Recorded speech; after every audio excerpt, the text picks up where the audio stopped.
চাচা কয় কি গো, ভেকু দিয়া ভাঙছে। আমরা দেখেছি এমন মূর্তি যার মাথার উপরে উঠে প্রস্রাব করে দিয়েছে। আপনারা দেখেন নাই? দেখেন নাই আপনারা? এই বেজ্জতি তো হতো না তোমরা বাড়াবাড়ি যদি না করতে।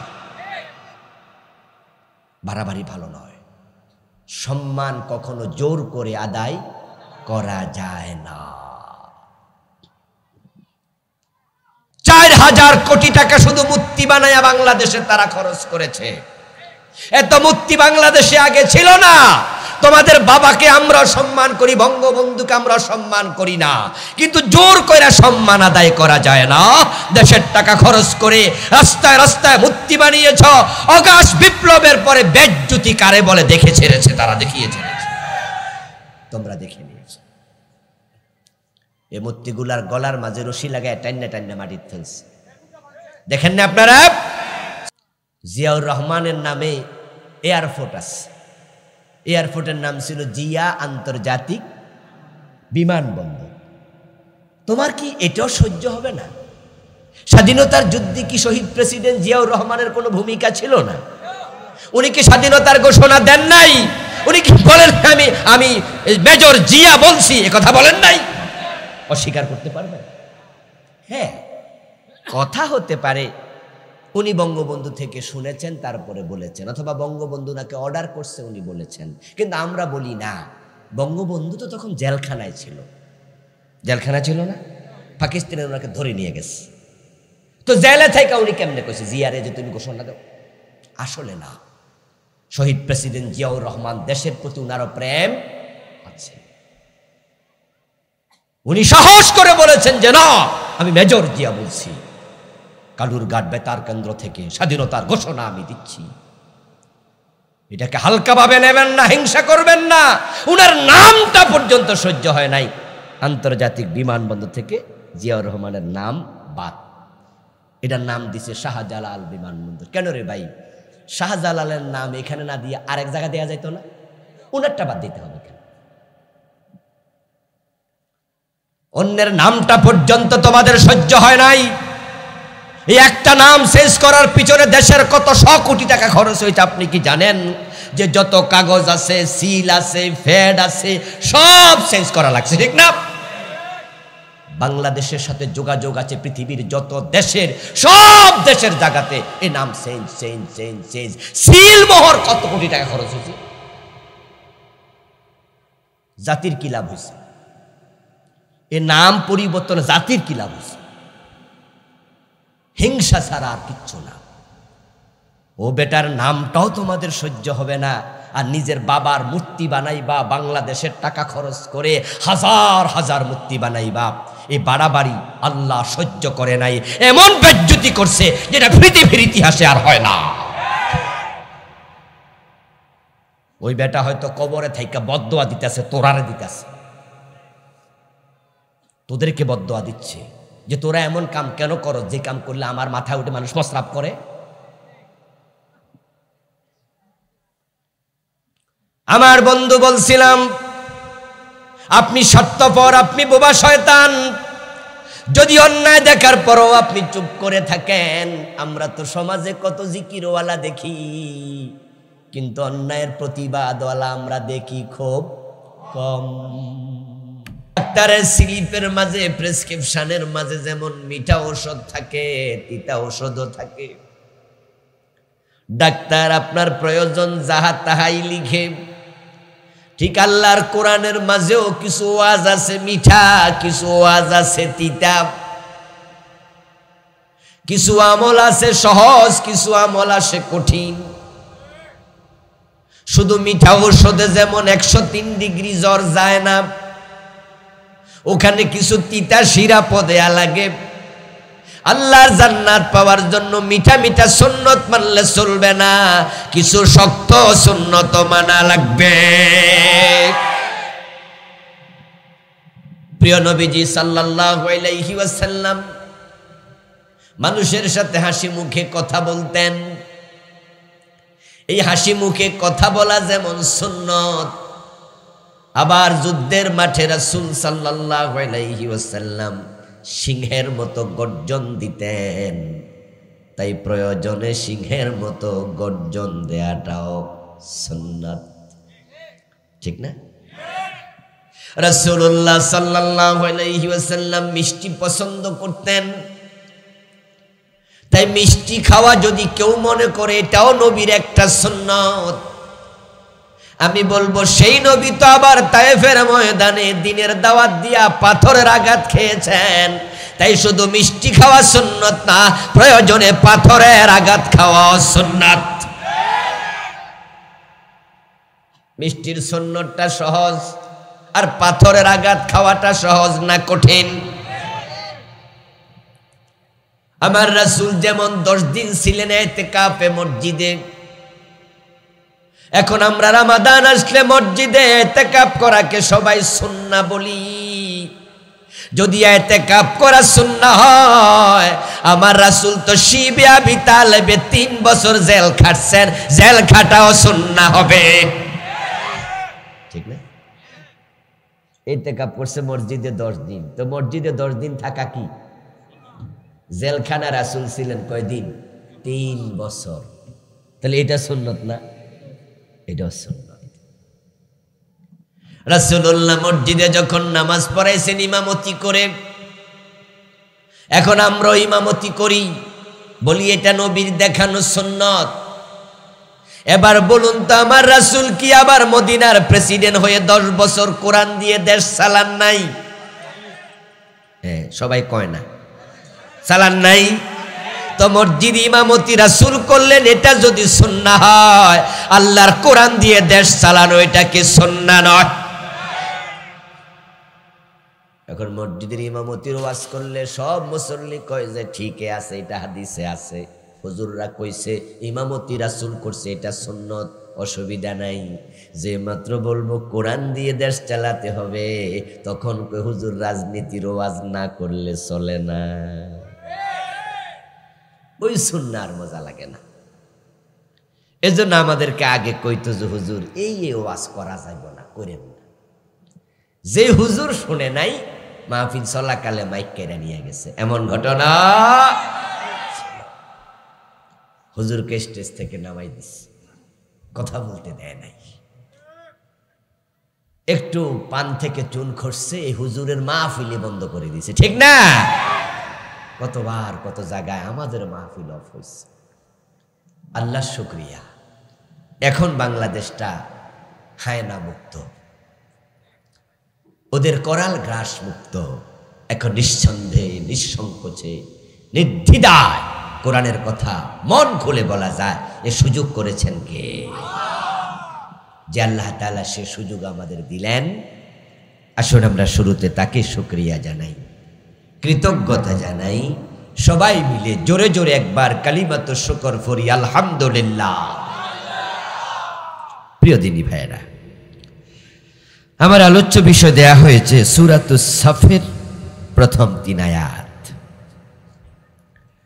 মাহফিল কমিটির উদ্দেশ্যে বলবো, বিষয় নির্ধারণের পূর্বে বক্তাদের সাথে পরামর্শ করে নেবেন। সূরা সাফের প্রথম 3 আয়াত আমাকে দিয়েছে, আমি সেখান থেকে কথা বলবো ইনশাআল্লাহ, কিন্তু আমার সাথে পরামর্শ করলে ভালো ছিল। তাহলে আমি 3 আয়াত না দিয়া আরেক আয়াত বাড়াই দিতাম, 4 আয়াত দিতাম। 4 আয়াত দিলে 4 আয়াতে 3টা মেসেজ ছিল, 3টা মেসেজ নিয়ে কথা বলতাম। ভবিষ্যতে যে কোনো বক্তাকে সাবজেক্ট দেন, উনাকে বলবেন যে আমরা এই সাবজেক্ট দিতে চাই। উনি যদি পছন্দ করেন ভালো, না হয় অত উনি পরামর্শ দেবেন যে না ওই সাবজেক্ট দেন। পরামর্শ করে নির্ধারণ করলে পরামর্শের মাঝে বরকত দেন কে? আল্লাহ। এজন্য কোরআনে একটা সূরার নামে আছে সূরাতুশ শুরা। শুরা শব্দের অর্থই হলো পরামর্শ। এবং আল্লাহ তাআলা বলছেন কোরআনের আরেক আয়াতে, আমরুহুম শুরা বাইনাহুম। মুসলমানদের কাজের একটা নিয়ম হলো, আল্লাহ বলতেছে মুসলমানদের কাজের নিয়ম হলো তারা পরামর্শ করে সিদ্ধান্ত নেয়। সুবহানাল্লাহ পড়ে। এবং রাসূলুল্লাহর মতো মহামানবকে আল্লাহ তাআলা বলছেন ওয়াশাবিরহুম ফিল আমর। ও নবী, আপনি যখন গুরুত্বপূর্ণ কোনো কাজ করবেন, তখন আপনি তাদের সাথে পরামর্শ করিয়েন। সাহাবাদের সাথে পরামর্শ করতে আল্লাহ রাসূলুল্লাহকে অর্ডার করছেন। সুবহানাল্লাহ। আচ্ছা বলুন তো, সাহাবাদের মাঝে রাসূলের চেয়ে জ্ঞানী কেউ ছিল? পণ্ডিত, বিচক্ষণ, বুদ্ধিমান, প্রাজ্ঞ, সচেতন, চালাক, মেধাবী, সব দিক থেকে রাসূলুল্লাহ সবার উপরে। আল্লাহ সবার উপরে যে নবী, তাকে বলছে পরামর্শ করেন। কারণ পরামর্শের মাঝে রহমত আছে। মানুষ যখন পরামর্শ করে, পরামর্শ কি একা হয় না একাধিক লোক লাগে? একা একা হইলে কি পরামর্শ হইল? আর দুজন, তিনজন, পাঁচজন, এটা পরামর্শ, জামাত। হাদিসে আছে ইয়াদুল্লাহি আলাল জামাআহ। যখন মানুষ একাধিক হয়, সংঘবদ্ধ হয়, ঐক্যবদ্ধ হয়, তখন তাদের উপরে আল্লাহর হাত থাকে। সুবহানাল্লাহ। এজন্য আপনারাও কাম করার সময় পরামর্শ করবেন। জমি কিনবেন, নিজের বউ, ছেলে, মেয়ের সাথে পরামর্শ করবেন। বাড়ি বানাবেন, পরামর্শ করবেন। গাড়ি কিনবেন, পরামর্শ করবেন। যে কোনো পারিবারিক সিদ্ধান্ত নেবেন, পরামর্শ করবেন। ইউনিয়নের আপনি চেয়ারম্যান, মেম্বারদের সাথে পরামর্শ করবেন। আপনি এলাকার এমপি, আপনার একটা পরামর্শ কমিটি থাকা উচিত। একা একা সিদ্ধান্ত নেওয়া ভালো না। একা একা সিদ্ধান্ত নিলে এর উপর রহমত থাকে না। আমরা দেখেছি গত 15 বছর শুধু একজন ব্যক্তি বাংলাদেশ চালাইছে, কারোর সামান্য দাম দেয় নাই, দলের লোকদেরকেও তো দাম দিত না। এজন্য আল্লাহর গজব পড়ছে। কাউকে দাম দিত না, সবাই ড্যাম কেয়ার, তুচ্ছ তাচ্ছ। আপনারা নিজেরাই দেখছেন, দলের বড় বড় নেতা আমির হোসেন আমু, তোফায়েল, সাজেদা চৌধুরী, কোনোটার দাম নাই, ওএসডি বানায় রেখে দিচ্ছে। জাস্ট বুঝার জন্য বলছি যে আপনি যখন মনে করবেন যে আপনি একাই সব বোঝেন, কারো দরকার নাই, তখন আপনার উপর আল্লাহর রহমত আর থাকবে না। বেঁচে থাকার জন্য, সফলতার জন্য আল্লাহর রহমত দরকার আছে কিনা?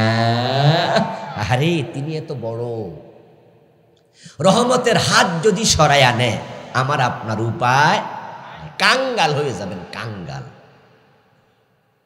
কাঙ্গাল হয়ে যাবেন, মেসাকার হয়ে যাবেন, শেষ হয়ে যাবেন, ধ্বংস হয়ে যাবেন, সব শেষ হয়ে যাবে। এজন্য সবসময় আল্লাহর রহমত চাইবেন।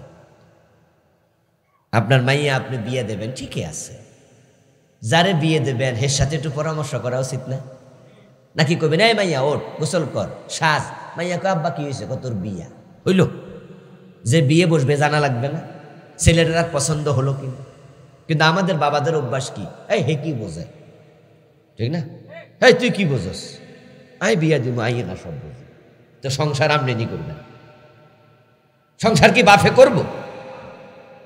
তো সব বুঝতে যান কেন? হযরত ফাতেমার বিয়ে হবে, প্রস্তাব আসছে অনেক। নবীজি সাল্লাল্লাহু আলাইহি ওয়াসাল্লাম ফাতেমাকে ডাকলেন, ফাতেমা তোমার বিয়ের জন্য অমুক প্রস্তাব পাঠাইছে, অমুক প্রস্তাব পাঠাইছে, অমুক প্রস্তাব পাঠাইছে। এরপরে এবার বলে আমার স্বাস্থ্য ভাই আলীও প্রস্তাব পাঠাইছে। আলী বড় বুদ্ধিমান, আলী বড় চৌকস লোক। আলীর কিছু প্রশংসা হযরত ফাতেমার কাছে রাসূলুল্লাহ করলেন। ফাতেমা আন্দাজ করছে, কয়েকজনের নামই তো রাসূল বলল, কারো প্রশংসা করলো না। আমার বাবা আলীর প্রশংসা করলো, এতে বোঝা যায় আলীরে আমার বাবা পছন্দ করে। এবার ফাতেমার কাছে প্রস্তাব দিয়ে রাসূলুল্লাহ বলে, ফাতেমা তোমার কার কথা ভালো লাগে, কার প্রস্তাব তোমার পছন্দ, আমার একটু জানাও। পরামর্শ করতেছে, কি করতেছে? আর আপনি কি করেন? আপনি কোন মাইয়া ওঠ, গোসল কর, সাজ, তোর বিয়া। আর বিশ্বনবী ফাতেমার সাথে পরামর্শ করে। আমরা তো অহংকারে বাঁচি না, এক একজনের ফ্যাট মোড় হয়ে যায় অহংকারে, ঠিক না? ঠিক না? ঠিক না, এগুলা ভালো না, এগুলা ভালো না। হযরত ফাতেমা বললেন, আব্বাজান আলীকে যদি আপনার পছন্দ হয়, আলীর ব্যাপারে আমারও কোনো দ্বিমত নাই। বউরে জিগায় না, বড় বড় সিদ্ধান্ত নেয়, ঘরের বউরে 2 পয়সা দাম দেয় না, এমন কিছু স্বামী আছে না নাই? বউরে কয় মুখের উপর তুই কি বোঝস, তোরে কিলে জিগাইতাম, কামাই করি আমি, খরচ করবো আমি। ও দোস্ত, যখন আপনার লস হয়, যে সিদ্ধান্তে একা একা নিলেন ওই সিদ্ধান্তে যখন লস হয়, বাড়িতে আইসা বউর কাছে আর কোয়ার মুখ নাই, বউ তো মুখের উপর কইয়া দিবা আমারে জিগাইছো নাকি।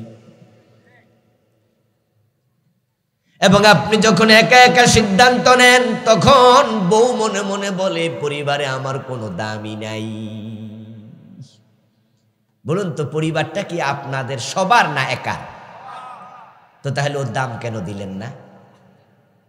এজন্য আপনাদের কাছে আমি বলবো, আলহামদুলিল্লাহ, আমিও ব্যক্তিগতভাবে পরিবারে বিভিন্ন বিষয়ে পরামর্শ করি, আমার ছেলেদেরকে পর্যন্ত ডাকি, এই আসো বলো, তোমাদের পরামর্শ দাও। তবে হ্যাঁ, পরামর্শ দিলে ওদের বয়স কম, বুদ্ধি কম, হতে পারে তাদের পরামর্শটা অ্যাপ্রোপ্রিয়েট না, তখন আমি বুঝাইয়া বলি যে এই কারণে এই পরামর্শটা নিলাম না, তা আমারটা শোনো তো।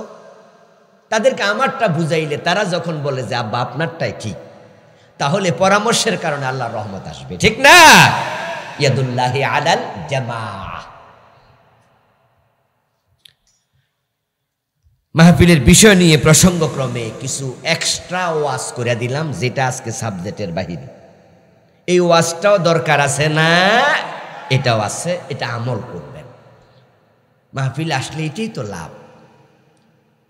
যখন মৌমাছি ফুলে যায়, তখন সেখান থেকে একটু মধু নেয় মুখে, মধু লইয়া এই মধুটা মৌচাকে জমা করে, আরেকটা যায়, আরেকটু আরেকটু আরেকটু করতে করতে করতে করতে 1 মাসের ব্যবধানে 2 কেজি জমা হয়, 3 কেজি হয়, একটা মৌচাকে 5 কেজি মধু হয়, এমন মৌচাক আছে।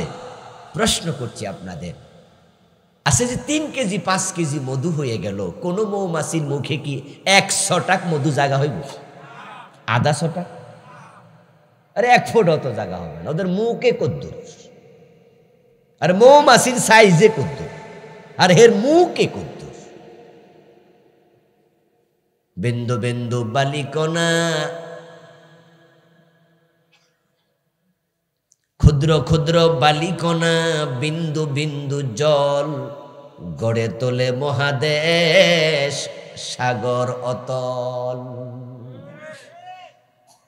এই যে বন্যা হইয়া এলাকা ভাইসা যায়, আকাশ থেকে যে বৃষ্টি পড়লো, 100 টাক ফোঁটা পড়ছে, ফোঁটা কিন্তু ছোট ছোট ছোট ছোট ছোট ছোট, কিন্তু জমা হইতে হইতে বন্যা।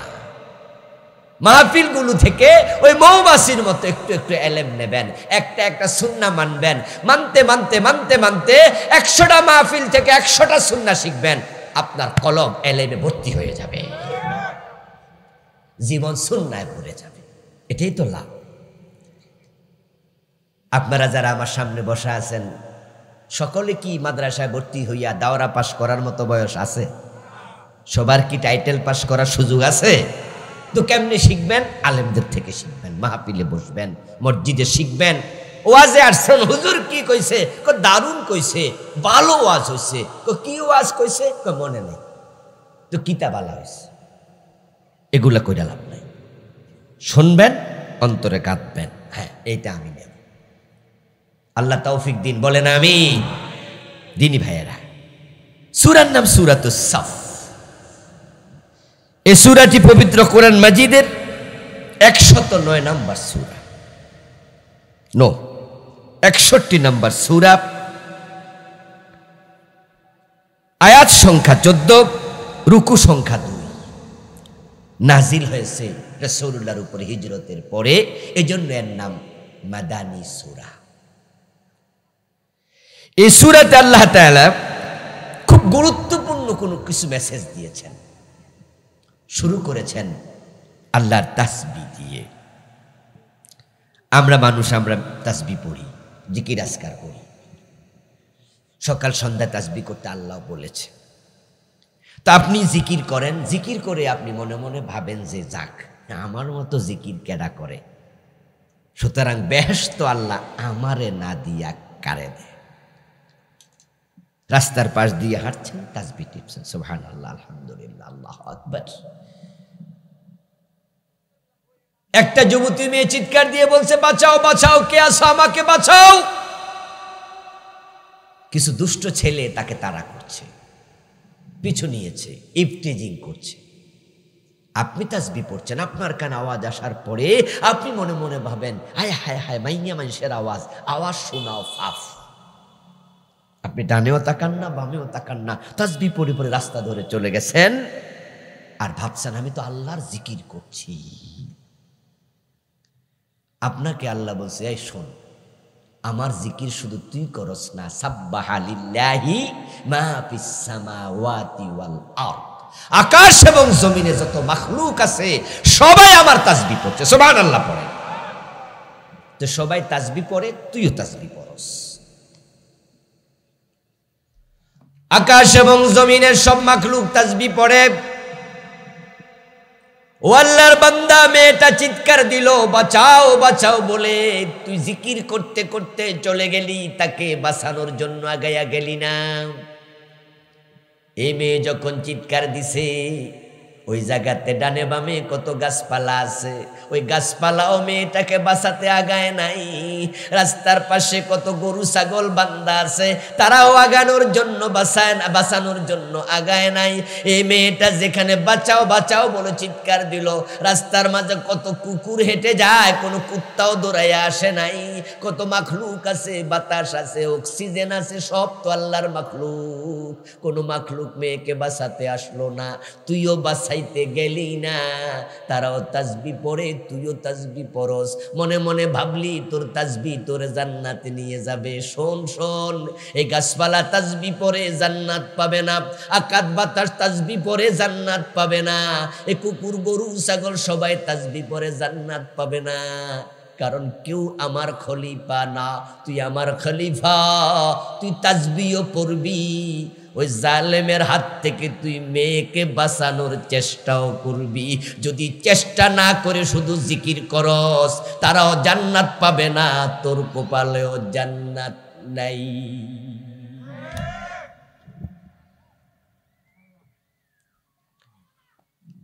মসজিদের মাঝে চলছে জিকিরের মজলিস, তাসবিহ চলছে। আসরের নামাজ পড়ার পরে 5 জন 7 জন বসে বসে আপনারা তালিম করছেন, জিকির আজকার করছেন, তাসবিহ পড়ছেন। দেখলেন মসজিদের সামনে দিয়ে একটা মিছিল যায়, ওই কালীগঞ্জ বাজারে যাবে মিছিলটা, টিওন অফিসে স্মারকলিপি দেবে।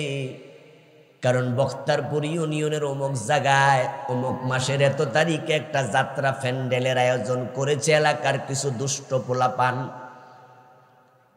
তাই এলাকার মসজিদের খতিবেরা সুমার দিন ঘোষণা করছে, আগামী রোববার সকাল বিকাল বেলা আসরের নামাজ পড়ে আমরা সব মসজিদ থেকে একসাথে মিছিল নিয়ে টিওনোর কাছে যাব, স্মারকলিপি দেব, দুপুর বেলায় যাব, স্মারকলিপি দেব, টাইম জানাইয়া দিছে। এখন তারা সবাই মিছিল করতে করতে যায়, আর আপনি মনে মনে কোন যে এর সে জিকির করা ভালো, আমি তাসবিহ পড়ি। ও দোস্ত, এলাকায় যাত্রা প্যান্ডেল হবে, ওটা বন্ধ করার জন্য আপনি মিছিলে যান না। ওই যাত্রা প্যান্ডেল কেমনে বন্ধ করা যায় প্রতিবাদ প্রতিরোধের জন্য চিন্তাও করেন না, শুধু আপনি জিকির করছেন। আল্লাহর জিকির আল্লাহর তাসবিহ সবাই পড়ে, কিন্তু তারা কোনো মাখলুক যাত্রা প্যান্ডেল বন্ধ করতে আসে না। আপনিও যান নাই, তারাও জান্নাত পাবে না। এই জিকির দিয়া আপনিও জান্নাত পাবেন না।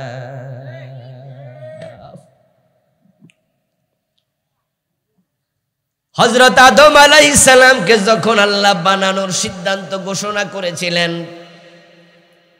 ফেরেশতাদেরকে বলছেন, ইন্নী জাইলুন ফিল আরদি খলিফা, আমি জমিনে খলিফা বানাতে চাই। তখন ফেরেশতারা বলেছিল, কি লাভ বানাবেন, মারামারি হানাহানি করবে তারা। আতাজআলু ফিহা মান ইউফসিদু ফিহা ওয়া ইউসফিকুদ দিমা, নাহনু নুসাব্বিহু বিহামদিকা ওয়া নুকদ্দিসু লাকা, আল্লাহ আপনার তাসবিহ পড়ার জন্য আমরা আছি। ফেরেশতারা মনে করছিল আল্লাহ তাসবিহ পড়ার জন্য আদম বানাইতেছে, এজন্য ওরা কয় তাসবিহ পড়ি তো আমরাই তো যথেষ্ট, নতুন মাখলুক বানান দরকারটা কি, খলিফা কি দরকার? আল্লাহ জবাব দিয়েছিলেন, ইন্নী আ'লামু মা লা তা'লামুন। ও ফেরেশতারা, শুধু তাসবিহ আর জিকিরের জন্য আমি খলিফা বানাই না। আমি কেন বানাই সেটা আমি জানি, তোমরা জানো না। আপনাদের কাছে আমি প্রশ্ন করতে চাই, নামাজও পড়ে, রোজাও রাখে, জিকির করে, হজ করে, ভালো মানুষ, কিন্তু এলাকায় অন্যায় দেখলে প্রতিবাদ করতে যায় না, এমন লোক আছে না? অনেক লোক। আমাদের দেশে এ জাতীয় লোকের সংখ্যাই বেশি। আসরের নামাজ পড়ে মসজিদ থেকে বের হলেন, আপনি নামাজি, আপনি হাজি, আপনি ভালো মানুষ, আপনি আসলেও ভালো, সুদ খান না, ঘুষ খান না, অন্যায় করেন না, হারামে নাই, আপনি সব জায়গায় এক নাম্বার মানুষ, চরিত্রের দিক থেকেও ভালো, আমলের দিক থেকেও ভালো। যাচ্ছেন মসজিদ থেকে বাড়ি, রাস্তার পাশে একটা মেয়ে দাঁড়ায়া দাঁড়ায়া কাঁদে, আপনি চিনেন, কি গো মারিয়াম, কাঁদো কেন? এলাকার মেয়ে, পরিচিত স্বাস্থ্য ভাইয়ের মেয়ে, পরিচিত একজনের মেয়ে। মারিয়াম জবাব দে, চাচা কানবো না কেন? আমার বাপ মরছে তো 5-6 বছর, মা মরছে 4-5 বছর, আপনি তো জানেন। অথচ আমার ভাই আমার পাওনা জমিটা, আমার জামাই পাঠাইছে বাপের বাড়ি, যাও ছেলে বিদেশ পাঠাবো, কিছু জায়গা জমিন বেচা টাকা পয়সা নিয়ে আসো। আইছিলাম আজকে দুপুরে, বাইরে শুনাইছি ভাই ধমকাইয়া বাইর কইরা দিছে, বাইর হ, এ ঘরে তোর জায়গা নাই, জমি দিমু না। এখন ভাই দিছে ধাক্কায়া বের করে, যদি আবার জামাই রে যাইয়া কই দিবে না, জামাই দিব আরেক ধাক্কা, আমি কই যাই? এজন্য রাস্তায় দাঁড়ায়া দাঁড়ায়া কান্দি, মনটা হালকা করতেছি। আপনি মনে মনে ভাবেন, এখন যদি আমি মেয়েটার পক্ষ নিয়া তার ভাইয়ের কাছে যাইয়া বলি, এই বেটা বোনের হক দে, তাহলে আমার লগে সম্পর্কটা খারাপ হইব। তাই সম্পর্ক খারাপ করিয়া আমার লাভ কি? এই জন্য আপনি সুবহানাল্লাহ কইতে কইতে চলে গেছেন। যাওয়ার সময় কইছেন, মরিয়ম মায়ের পেটের ভাইয়ে জমি দেয় না, আমি কি করতাম গো? আসসালামু আলাইকুম। ওই যে হের বাইরে কইলে হের সম্পর্ক খারাপ হবে, এজন্য আপনি সুবিধাবাদী, অন্যায়ের প্রতিবাদী আপনি নন। আপনি শুধু নামাজ আর রোজা কইরা জান্নাত খোঁজেন, অথচ আল্লাহ আপনাকে খলিফা বানাইছে শুধু জিকিরের জন্য, নামাজের জন্য খলিফা বানায় নাই। খলিফার দায়িত্ব খেলাফত, এটা অনেক বড় জিনিস। কিছুক্ষণ পরে আর একজন যায়, উনি হলো এলাকার মেম্বার সাহেব। উনিও দেখে মরিয়ম দাঁড়ায় দাঁড়ায় কাঁদে। মারিয়াম কেন কাঁদো গো? একই উত্তর, ভাই হক দেয় না, বাবার জমি দেয় না। এবার মেম্বার মনে মনে ভাবে, এখন যদি তার পক্ষ নেই, তার ভাইয়ের কাছে যাইয়া বলি, এই বেটা বোনের জমি কেন দেশ না, তাহলে এই ভাই কিন্তু আগামীবার আর নির্বাচনে আমারে ভোটটা দিব না। আরে মাইয়ারে বিয়ে দিছি তো ফাঁসের ইউনিয়নে, তো মাইয়া তো আর ভোটার না, মাইয়ার জামাইও আমার ভোটার না, তাহলে অযথা মাইয়ার পক্ষ নিয়ে আমি কি ভোট হারাবো? জাজ্জাল্যমান অন্যায় জুলুম দেখার পরও আপনি সুবিধাবাদী হলেন, নিজের ভোটের চিন্তা, মেম্বারের চিন্তা। তাই মেম্বার সাহেব কইয়া দিল, মরিয়ম গো মায়ের পেটের ভাইয়ে তোরে দেয় না, আমি কি করতাম? আসসালামু আলাইকুম। শোনো মুসলমান, আস-সাকিতু আনিল হাক্কি শায়তানুন আখরাস। যারা অন্যায় দেখার পরেও প্রতিবাদ করে না, চুপ করে থাকে, সবগুলা বোবা শয়তান। অন্যায় দেখার পরও চুপ থাকেন, এড়াইয়া যান, এমন চরিত্রের লোক আজকের মাহফিলে নাই। আপনিও একটা বোবা শয়তান, তবে আপনি নামাজি শয়তান, আপনি হাজি সাহেব বোবা শয়তান, আপনি টুফিওয়ালা বোবা শয়তান, আপনি দাড়িওয়ালা বোবা শয়তান।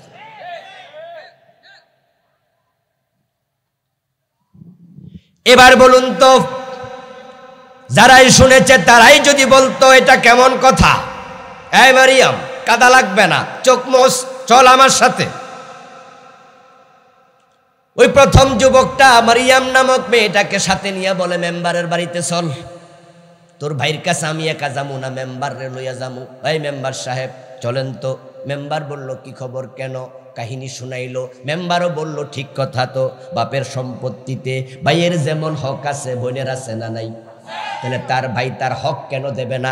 তুমিও চলো, আমিও যাই, আপনিও আসেন, আপনিও আসেন। এবার 10 জন মিলে যদি যেত তাহলে বোন ঠকতো না, ভাই তার হক দিতে বাধ্য হতো। এটা হলো খলিফার কাজ।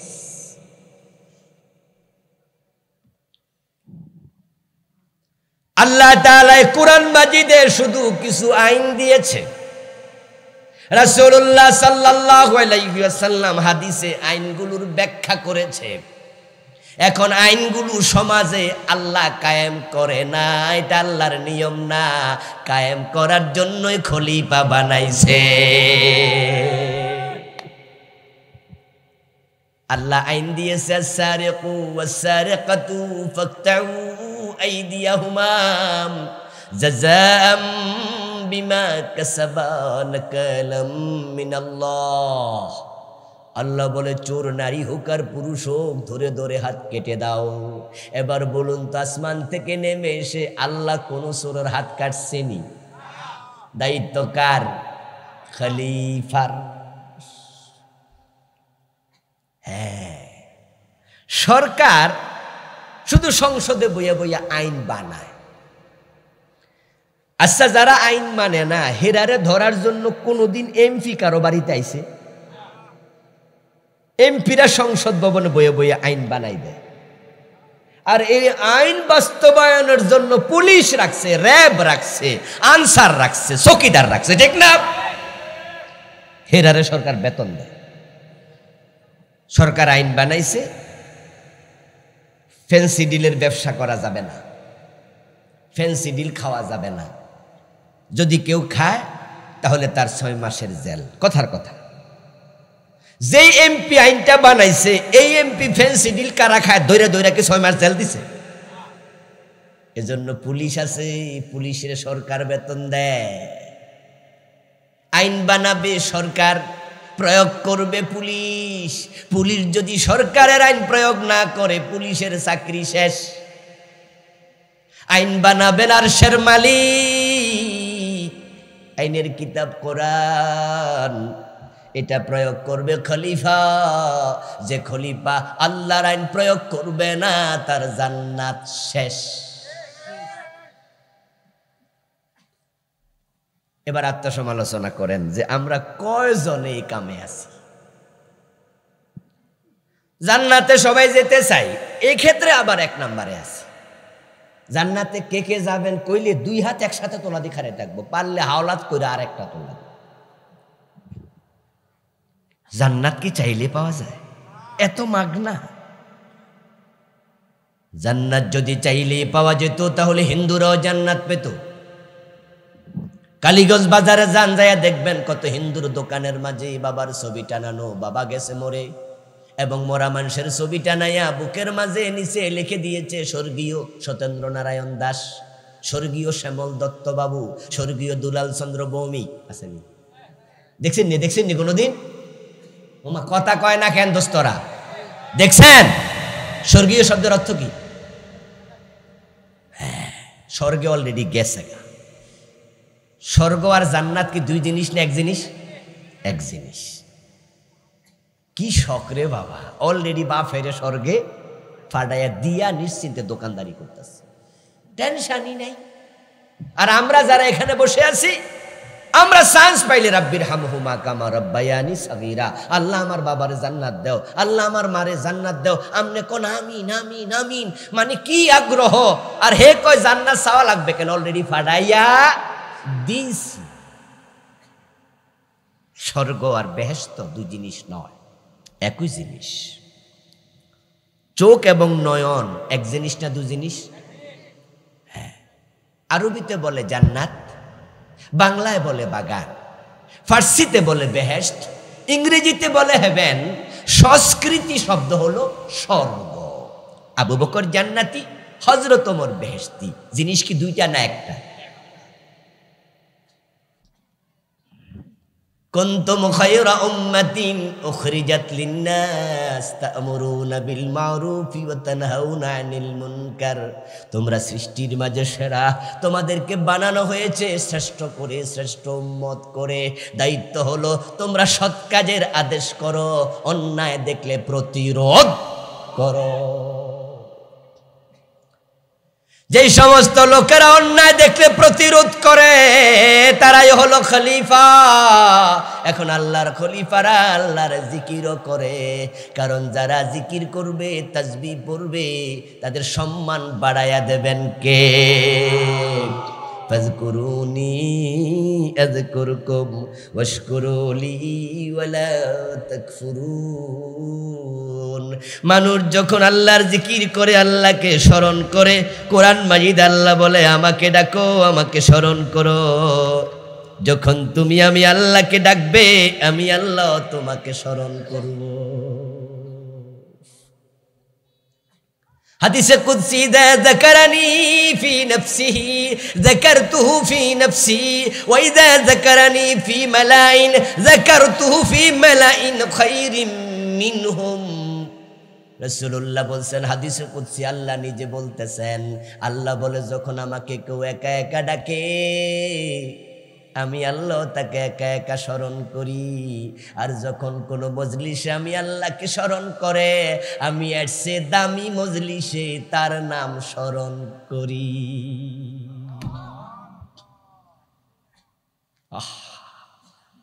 ফেরেশতাদের সামনে আল্লাহ আপনার নাম উচ্চারণ করে, সুবহানাল্লাহ পড়েন। আল্লাহ নৈকট্যপ্রাপ্ত ফেরেশতাদের মজলিসে বলে আলহামদুলিল্লাহ, আলহামদুলিল্লাহ। এই যে আমি এখন আল্লাহর কথা বলতেছি একটা মজলিসে, আল্লাহ তাআলা এর চেয়ে দারুণ মজলিসে বলবে আমার বান্দা আবুল কালাম আজাদ আমি আল্লাহর কথা মানুষকে শোনাচ্ছে। আপনি এই জাতীয় বড় মজলিসে আল্লাহকে স্মরণ করেন, আল্লাহ বলবে আমার বান্দা অমুক অমুক মজলিসে আমাকে স্মরণ করছে। আমার প্রিয় ভাইয়েরা, আল্লাহ তাআলাকে স্মরণ করুন, বেশি বেশি ডাকুন। মানুষ যখন আল্লাহর জিকির করে, আল্লাহ পাক রব্বুল আলামিন এত খুশি হয়, এত আনন্দিত হন। প্রতিটা তাসবিহ, প্রতিটা জিকিরে নেয়ামত, রহমত, বরকত দেয়। আমার রাসূল বলেন সুবহানাল্লাহি ওয়াল হামদুলিল্লাহি তামলাউল মিজানা ওয়া তামলাউ মা বাইনাস সামাই ওয়াল আরদি।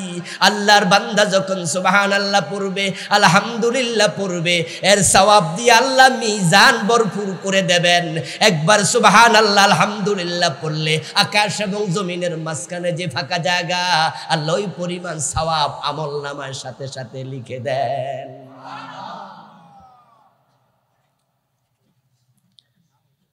নবীজি সাল্লাল্লাহু আলাইহি ওয়াসাল্লাম বলছেন, যে ব্যক্তি আল্লাহর জিকিরে নিজের জিহ্বাকে সব সময় সতেজ রাখে, ও ব্যক্তি হাসতে হাসতে জান্নাতে ঢুকবে। একটা কাজ আল্লাহ বেশি বেশি করতে বলছে, সেটার নাম হলো জিকির। এটা ছাড়া আমি দ্বিতীয়টা কোরআনে পাই নাই, শুধু জিকিরটা পাইছি। বেশি বেশি করো, আর অন্য আমল হলো সুন্দর করে করো। আইয়ুকুম আহসানু আমালা, আমল হবে সুন্দর, কিন্তু জিকিরের ব্যাপারে বলছো যকুরুল্লাহ যিকরান কাসীরা। সুবহানাল্লাহ পড়েন ভাইয়েরা। জিকির হলো বেশি বেশি আল্লাহকে বেশি বেশি ডাকো। ও ঈমানদাররা, ইয়া আইয়ুহাল্লাযীনা আমানু যকুরুল্লাহ যিকরান কাসীরা, বেশি বেশি আল্লাহকে স্মরণ করো। আলা বিযিকরিল্লাহি তাতমাইন্নুল কুলুব। আল্লাহ বলে আল্লাহর জিকিরের মাঝে আমি অন্তরের প্রশান্তি রেখেছি। যাদের হার্টে অসুস্থতা আছে, জিকির বেশি বেশি করবেন, আল্লাহ হার্ট ভালো করে দেবে। আল্লাহর স্মরণে মত্ত হবেন। অসুস্থতা, দুশ্চিন্তা, অসুস্থতা, ছেলের মেয়ের পরিবারের বিপদ আপদ, চাকরি বাকরি নাই, ব্যবসায় উন্নতি নাই, আপনি জিকিরে রত হয়ে যান, আল্লাহ অন্তরের সকল অশান্তি দূর করে দেবে। والذاكرين الله كثيرا والذاكرات أعد الله لهم مغفرة وأجرا عظيما। আরে কায়েত আল্লাহ বলে যারা বেশি বেশি জিকির করে পুরুষ অথবা নারী, الذاكرين والذاكرات, পুরুষ জিকিরকারী নারী জিকিরকারী। আমার বোন আমার মা, আপনাদের কথা আল্লাহ আয়াতে আলাদাভাবে উল্লেখ করেছেন, অন্য অন্য জায়গায় পুরুষের অধীন রেখেছেন। কুতিবা আলাইকুমুস সিয়াম, আলাইকুম পুরুষবাচক শব্দ, ও পুরুষেরা তোমাদের উপর রোজা ফরজ করা হয়েছে। এই আয়াতের অধীনে মহিলাও আছে, কিন্তু জিকিরের ক্ষেত্রে আল্লাহ নারীদের নাম আলাদা বলেছে। ওয়াযাকিরিনা আল্লাহ কাসীরান ওয়াযাকিরাত, যে পুরুষেরা যে নারীরা বেশি বেশি আল্লাহর জিকির করবে, আল্লাহ বলে আমি তাদের জন্য ক্ষমা এবং জান্নাত প্রস্তুত করে রেখেছি।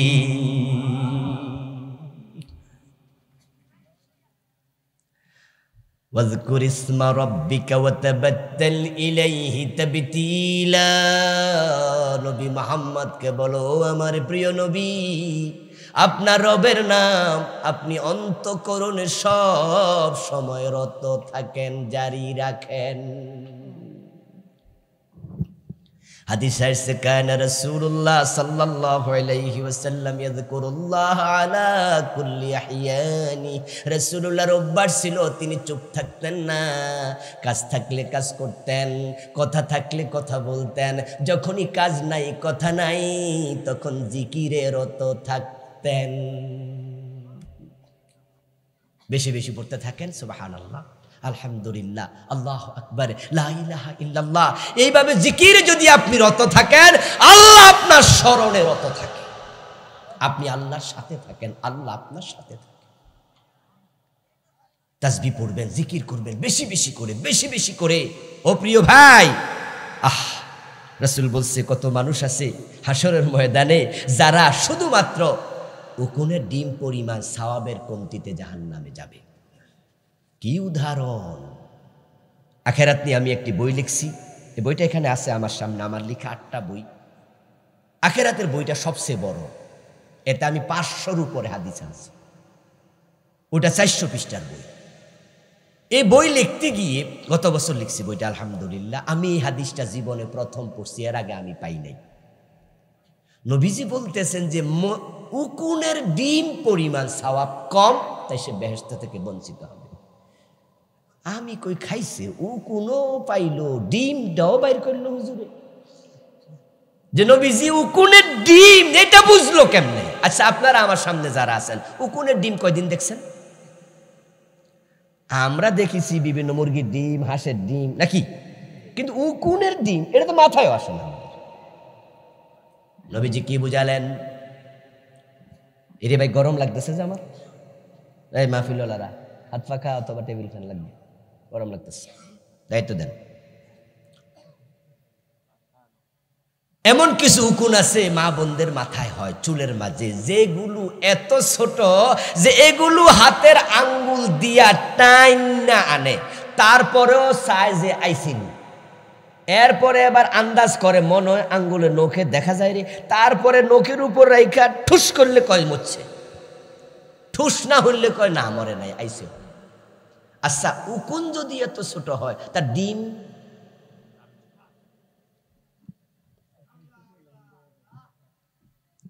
وَأَمَّا مَنْ خَفَّتْ مَوَازِينُهُ فَأُمُّهُ هَاوِيَةٌ। এই আয়াতের ব্যাখ্যায় রাসূল এই হাদিসটা বলছে, কিছু মানুষ আছে যাদের আমল নামা হবে হালকা, এর মানে সওয়াব কম, গুনাহ হবে বেশি, এবং সে কমতিটা হলো উকুনের ডিম পরিমাণ সামান্য কম। সেদিন সে আফসোস করে বলবে, হায় রে, একবার যদি সুবহানাল্লাহ বেশি পড়তাম তাহলে আমার আমল আজকে বেশি হতো। একবার যদি সুবহানাল্লাহ বেশি পড়তাম, কেন পড়লাম না, কেন পড়লাম? কিছু মানুষের আমল ওজন করার পরে দেখা যাবে তাদের গুনাহ এবং সওয়াব সমান সমান। যাদের আমল নামায় গুনাহ সওয়াব সেই মাইকওয়ালা প্লিজ আওয়াজ কমছে কেন, আওয়াজ বাড়াও। যাদের গুনাহ এবং সওয়াব সমান সমান হবে তারাও জান্নাত পাবে না। তাদের থাকার জন্য আল্লাহ আরেকটা জায়গা বানাইছে, এটার নাম হলো আরাফ। তারা আফসোস করে সেদিন বলবে, হায়রে যদি একটা বার বেশি সুবহানাল্লাহ পড়তাম আরাফে থাকা লাগতো না। অন্য হাদিসে আসছে, আরে জিকির না কইরা আড্ডা দিছে, সময় গেছে ফাও ফাও, অথচ লোকটা জান্নাত পাইছে, জান্নাতি, সে জান্নাতে যাইয়াও আফসোস করবে। قال رسول الله صلى الله عليه وسلم لا يتحسر أهل الجنة في الجنة إلا على ساعة قد مضت من غير ذكر الله। নবীজি বলেন জান্নাতীরা জান্নাতে গিয়ে কোনো আফসোস করবে না, তবে একটা আফসোস করবে, আরে একবার বেশি জিকির করলে আরো বড় জান্নাত পাইতাম, কেন করলাম না। সবার জান্নাত কি সমান হবে? আবু বকরের জান্নাত আর ইমাম আবু হানিফার জান্নাত একরকম?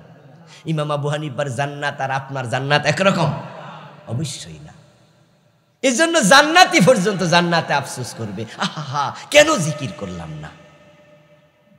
সুতরাং আজকের মাহফিল থেকে আমরা একটু শিখে যাই, যখনই অবসর থাকবো জিকির করব ইনশাআল্লাহ। বলেন করবেন তো? করবেন তো ইনশাআল্লাহ? হ্যাঁ, জিকির করবেন, সুবহানাল্লাহ, আলহামদুলিল্লাহ, লা ইলাহা ইল্লাল্লাহ, আল্লাহু আকবার, এ সুন্নাহ জিকির করবেন। ইল্লাল্লাহ ইল্লাল্লাহ কিন্তু করেন না আবার, এটা হাদিসে নাই। প্রিয় নবীজি জীবনে ইল্লাল্লাহ একদিনও করে নাই, কোন সাহাবী থেকে আমরা পাইনি। এজন্য বেদাতি জিকির করা যাবে না। জিকির করতে করতে গাছের উপর লাফ দিয়ে উঠতেন না, আবার মাঝে মাঝে জিকির করতে করতে ফ্যান্ডেলে উঠতে যায়, ফির সাহেবের কান্দে উঠতে যায়, হুজুরের সাপ মারে আইয়া এশক নাকি উঠছে না। আমল করতে হবে রাসূলের শিখানো পন্থায়, ঠিক কি না? সাহাবারা কি গাছে উঠছে, বাঁশের আঘাতে উঠছে, রাসূলকে ধরে সাপ মারছে? তা আপনার এত এশকাইয়ে করতে জিকির হবে আর চোখের পানি পড়বে। এটা হলো আসল জিকির, এটা হলো আসল জিকির। সাতজন ব্যক্তিকে আরশে আজিমের নিচে আল্লাহ জায়গা দেবেন, যেদিন আল্লাহর আরশের ছায়া থাকা ছায়া ছাড়া ছায়া থাকবে না। তার মাঝে একজন হলো যাকারাল্লাহ খালিয়ান ফাফাদাত আইনাহু। ওই ব্যক্তি আরশে আজিমের নিচে জায়গা পাবে যে একান্তে আল্লাহর জিকির করে আর চোখের পানি ছেড়ে দিয়ে কাঁদে। ওয়াজিলাত কুলুবুহুম ওয়া ইযা যুকিরাল্লাহু ওয়াজিলাত কুলুবুহুম। চাচা বসেন আপনি। আল্লাহ শিখায় ইযা যুকিরাল্লাহ ওয়াজিলাত কুলুবুহুম, আল্লাহর স্মরণ হলে অন্তর কাঁপবে, দেহ নয়। অন্তর বিগলিত হবে তোমার, তোমার মাথা চুল লড়ে কেন? জিকির করে এরকম আছে না, লাভ দে কাইত হয়, শীত হয়, বেডাও লাফায়, বেডিও লাফায়, ডোলও বাজায়, তবলা বাজায়, কত রকমের জিকির মাঝে মাঝে ফেসবুকে আছে। কোদাইল্লা জিকির, করাতি জিকির, কারেন্ট জিকির, এগুলো দেখে দেখে ইসলাম বিরোধীরা ট্রল করে ইসলাম নিয়ে। না, এসব চলবে না। আল্লাহর জিকির হবে, ওয়াজিলাত কুলুবুহুম, অন্তর কাঁপবে। রাসূলুল্লাহ সাহাবারা আল্লাহর নবীর মজলিসে রাসূলের আলোচনা শুনতেন, জিকিরের কথা শুনতেন, তারা চোখের পানি ছেড়ে দিয়ে কাঁদতেন।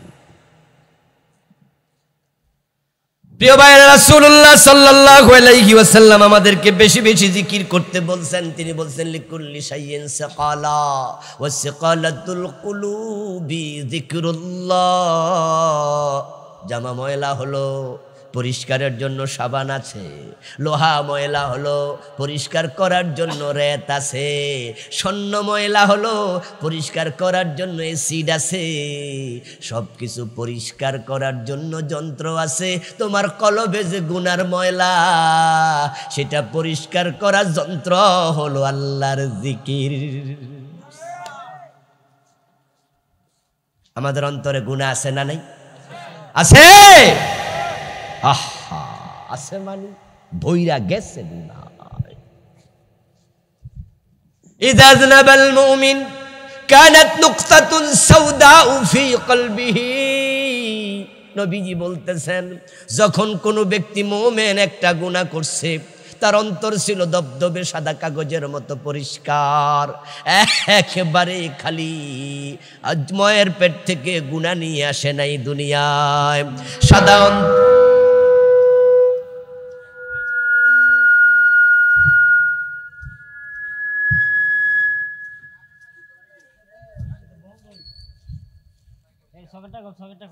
সাদা অন্তর। কিরে ভাই, ডিস্টার্ব করলে কেমন হবে? সাদা অন্তর। মায়ের পেট থেকে আমরা যখন এসেছি একটা গুনাহ ছিল না, কলব ছিল সাদা কাপড়ের মতোই। কিন্তু রাসূল বলেন, যখনই একটা গুনাহ করেছে তার কলবে একটা কালো দাগ পড়েছে। 10টা করেছে 10টা পড়লো, 100 গুনাহ 100টা পড়লো। কারো কারো কলব কালো হয়ে গেছে। এখন এই কলব পরিষ্কার কেমনে হবে? সেখানে তো ডিটারজেন্ট বসবে না, সাবান দেয়া যাবে না। রাসূল বলে, সাকালাতুল কুলুবি যিকরুল্লাহ, আল্লাহর জিকির করো, ওই জিকিরের কারণে আল্লাহ অন্তর পরিষ্কার করে দেয়। প্রিয় ভাইয়েরা, তাসবিহ আর জিকির নিয়ে আর কথা বলবো না, এটা একটা মেসেজ গেল। দ্বিতীয় মেসেজ, এবার আল্লাহ তাআলা বলছেন, লিমা তাকুলুনা মা লা তাফআলুন। আল্লাহ তাআলা আমাদেরকে বলে, এমন কথা কেন বলো যা তোমরা করো না।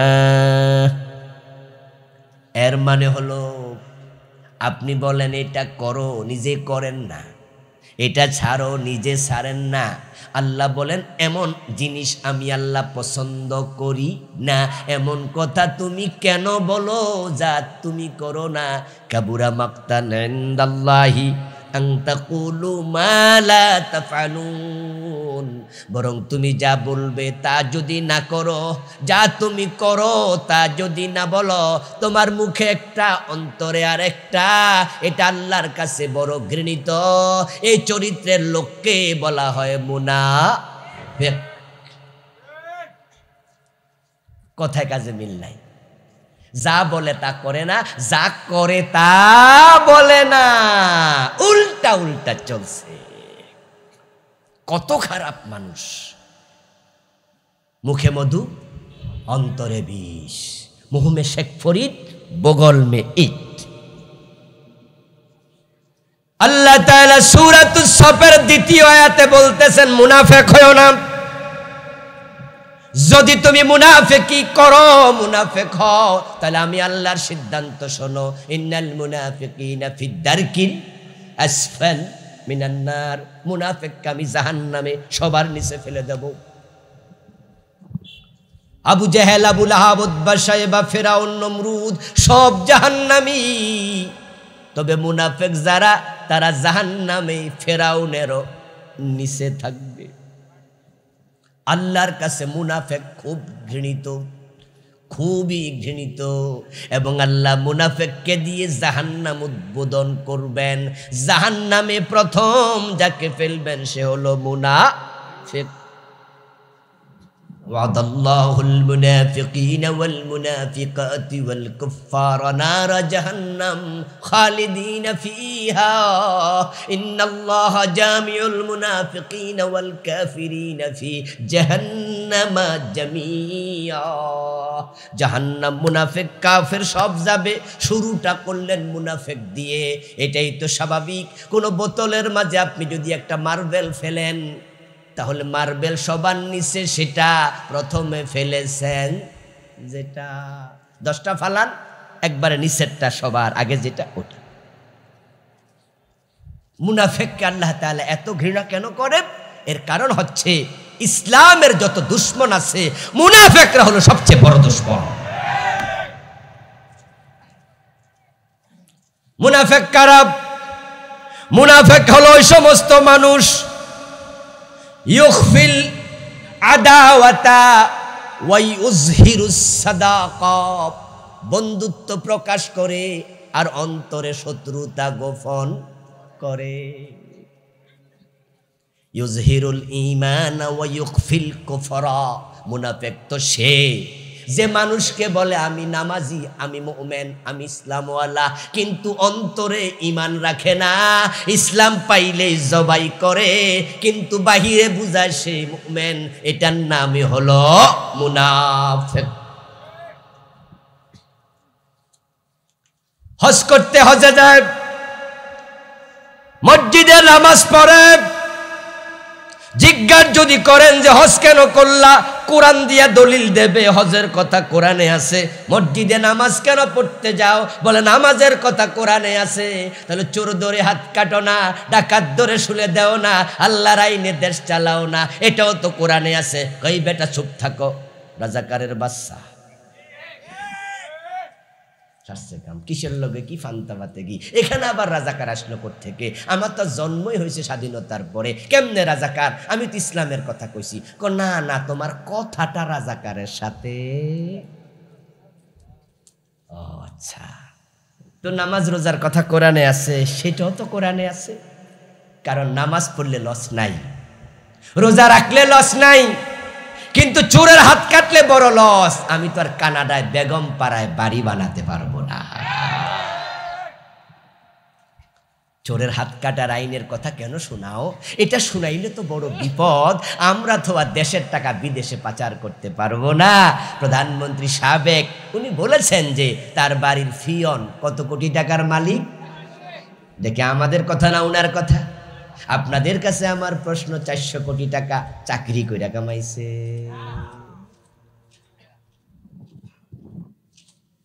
এস আলম গ্রুপ ইসলামী ব্যাংকের 18টি শাখা থেকে বিদেশে টাকা পাচার করেছে 80,000 কোটি। আহারে, কত রিক্সাওয়ালার অ্যাকাউন্ট আছে ইসলামী ব্যাংকে, আছে না? মাইয়া বিয়া দিব, ভিক্ষুক ভিক্ষা কইরা মাসে 1000 টাকা জমা ব্যাংকে। মাইয়াটা বড় হইলে বিয়া দেবো, ভিক্ষা করি, টাকা পয়সা তো নাই। এখন এস আলম গ্রুপ 80,000 কোটি টাকা নিয়ে গেছে। এখানে ভিক্ষুকের টাকা আছে না? না। কাদের আশকারা পাইছে? 80,000 কোটি টাকা কারা নেয়ার সুযোগ দিছে? খোঁজ নেও, খোঁজ নেও। ওই যিনি বলছে আমার বাড়ির পিয়ন 400 কোটি টাকার মালিক। আমরা প্রশ্ন করতে চাই, পিয়ন যদি 400 কোটি টাকার মালিক হয়, বাড়িওয়ালা কত কোটি টাকা চুরি করছে? কথা শুনলে চমকে উঠবে না? এজন্য তো আমাদের গালি দেয় আলবদর, আমরা মৌলবাদী, আমরা নাকি জঙ্গি। কোরআনের কথা বললে আমরা জঙ্গি হয়ে গেলাম। মুনাফিকদের কারণে ইসলাম এস্টাবলিশ হতে পারে না। বাংলাদেশে মুসলমান 92%, এর মানে কাফের মাত্র 8%। হিন্দু বৌদ্ধ খ্রিস্টান সবাই মিলে 108 জন, আর আমরা কালেমাওয়ালা 92 জন। এই দেশে যে 54 বছর চোর ধরে হাত কাটে না, ডাকাত ধরে শুলে দেয় না, আল্লাহর আইনে দেশ চলে না। এজন্য হিন্দুর দোষ দিতে পারবেন না, কারণ তারা সবাই মিলে 92 জন মুসলমান। দেশে কোরআনের আইন নাই, এতে বোঝা যায় ওই কালেমাওয়ালা গুলাই কোরআনের আইন চায় না। তারা চাইলে কত আগেই তো কোরআনের আইন আসত। এখানে আপনারাও তো আছেন অনেকে আমার সামনে। আপনাকে যদি আমি নামাজের কথা বলি, আপনি আমার সাথে একমত হয়ে যাবেন যে হুজুর নামাজ তো ওটা লাগবেই। বেনামাজিও হাত তোলে, কয় যে হুজুরেরও ওয়াজ ঠিক, আমি নামাজ পড়ি না, এটা আমার দোষ। কিন্তু নামাজের ওয়াজ করে কোন হুজুর গালি খাইছে বাংলাদেশে পাবেন না। কিন্তু একামতে দ্বীনের কথা বললে, ইসলামকে এস্টাবলিশ করার কথা বললে, দ্বীন বিজয় করো, আল্লাহর কোরআন দিয়ে দেশ চালাও, আপনারা অনেকে দ্বিমত করবেন যে হুজুর এত ঝামেলা ডাকেন না। নামাজে রাজি, দ্বীন কায়েমে রাজি নাই, আপনি মুনাফিক। বলেছেন কে? একবারে আসমানের মালিক। إذا قيل لهم تعالوا إلى ما أنزل الله وإلى الرسول رأيت المنافقين يصدون عنك صدودا। আল্লাহ বলো, প্রিয় নবীজি, যখনই আপনি তাদেরকে বলবেন